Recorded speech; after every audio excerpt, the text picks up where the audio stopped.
আসসালামু আলাইকুম dear viewers, welcome to my channel. আজকে আমরা রাইট ফর্ম অফ ভার্বস এই পর্যায়ে একটা নিয়ম শিখব। নিয়মটা হলো বিফোর। বিফোরের পূর্বে যদি ফিউচার ইনডিফিনিট টেন্স হয়, ফিউচার ইনডিফিনিট টেন্স হয়, তো বিফোরের পরের যে ক্লজটা হবে সেটা হবে present indefinite tense. Present indefinite tense. হ্যাঁ,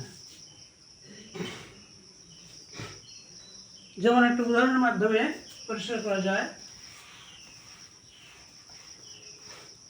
যদি এরকম সেন্টেন্স দেওয়া থাকে রাইট ফর্ম অফ ভার্ব করার জন্য, যে I shall do the sum before the teacher, ব্র্যাকেটে দেওয়া থাকলো টু কাম, ব্র্যাকেটে দেওয়া থাকলো বা রাইট ফর্ম করার জন্য দেওয়া থাকলো টু কাম।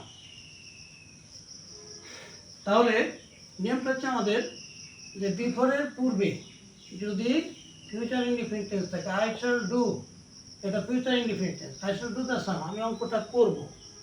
বিফোর পূর্বে টিচার, ব্র্যাকেটে দেওয়া হচ্ছে টু কাম, অর্থাৎ রাইট ফর্ম অফ ভার্বসের জন্য দেওয়া হচ্ছে টু কাম। তাহলে আমরা যেহেতু আগেরটা ফিউচার ইনডিফিনিট টেন্স, পরেরটা হবে প্রেজেন্ট ইনডিফিনিট টেন্স। এটা ফিউচার ইনডিফিনিট টেন্সে আছে, পরেরটা করতে হবে প্রেজেন্ট ইনডিফিনিট। হ্যাঁ, তাহলে আমরা কি করব? তাহলে আমরা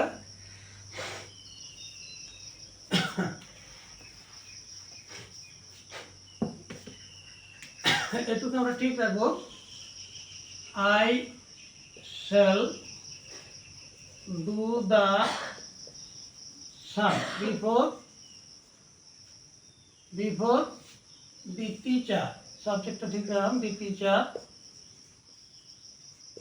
প্রেজেন্ট ইনডিফিনিট টেন্সের বাক্য তৈরি নেব, সাবজেক্টের পরে প্রিন্সিপাল ভার্ব বসবে। দি টিচার সাবজেক্ট, তারপর প্রিন্সিপাল ভার্ব হলো কাম।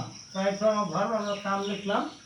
কাম যেহেতু teacher third person singular number, এই জন্য আমরা এখানে এর যোগ করব। The teacher comes, I shall do the sum before the teacher comes. এখানে রাইট ফর্ম অফ ভার্বের জন্য দেওয়া আছে টু কাম, আমরা এখানে এটা সঠিকভাবে লিখব হলো কামস, যেহেতু subject third person singular number. আর খেয়াল রাখতে হবে যে আগেরটা, বিফোরের আগেরটা ফিউচার ইনডিফিনিট টেন্স এবং পরেরটা অলসো প্রেজেন্ট ইনডিফিনিট টেন্স হবে। হ্যাঁ, তা আজকে পর্যন্তই, আবার দেখা হবে ইনশাল্লাহ। থ্যাংক ইউ অল, আল্লাহ হাফিজ।